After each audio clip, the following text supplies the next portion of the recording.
Hey guys, so you might already be noticing something really different about me. Especially the change in letters and coloring. I bought this machine off of Alibaba, which let me remove a proton from all of my atoms, which is a pretty weird experience. But we're not really talking about that. You already know what you're looking for, so let me just give you the scenario.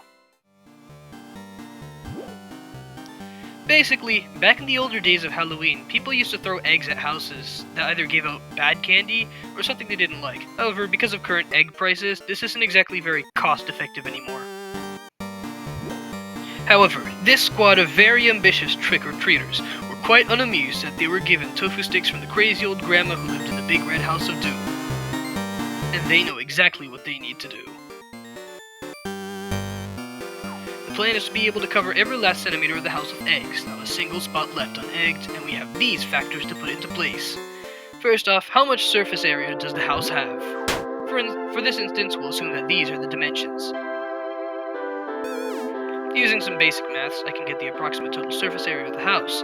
All that's left to do is simplify everything and we'll have the additions done. And here we have the grand total of the area of the house, measured in meters squared. An approximation. Ish. Egged. Anyway. We need to figure out how much area can be covered per egg. Since I don't have any footage of me cracking an egg into a pan, I'll just have to calculate with volume. Measuring 5 eggs net the averages and the dimensions, with a height radius of 2.68 centimeters, length radius of 2.1 centimeters, and a width radius of 2.07 centimeters. Multiplying all of these together, then multiplying by 4/3 pi results in a net total of 15.53328 pi centimeters cubed, or about 48.8 centimeters cubed. Then we just need to imagine, just for the hypotheticality of all of this, that the eggs result in perfect circles. Then let's assume it creates a cone that spreads to a maximum height of 2 centimeters, concentrated around the yolk. The volume remains the same, and we'll change the value back in terms of pi. Then, once we start cancelling, we should get our value for r, which will be the radius of the circle, which will finally answer how much area it would likely cover. Alright, well, now that we have r, we can revert a few steps to get the radius of a circle. Huh, that was quick. Anyway, all that's left to do is store the value for later, and we should be donezo for this part. Now we can move on to the easiest parts, which is to find out how many eggs I need, how much eggs cost, and how much total money that would need.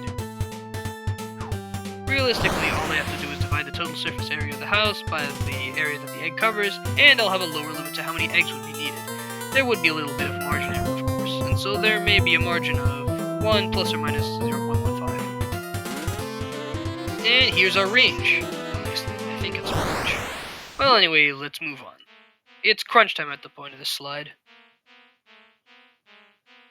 All we really need to do here is find the average cost per egg. In this case, I need to gather the average prices of 6 different containers of eggs, divide the total cost by the number of eggs, and get the average of the resulting unit prices.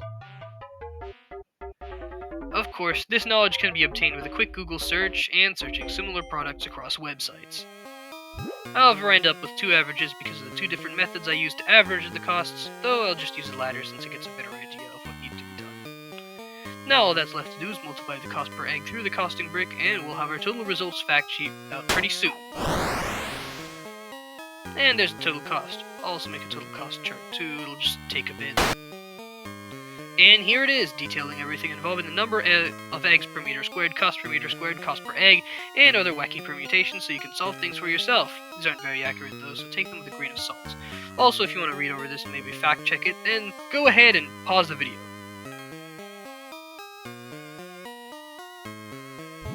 Well, I'm done with that. Gotta return back to my place before they get mad. Again.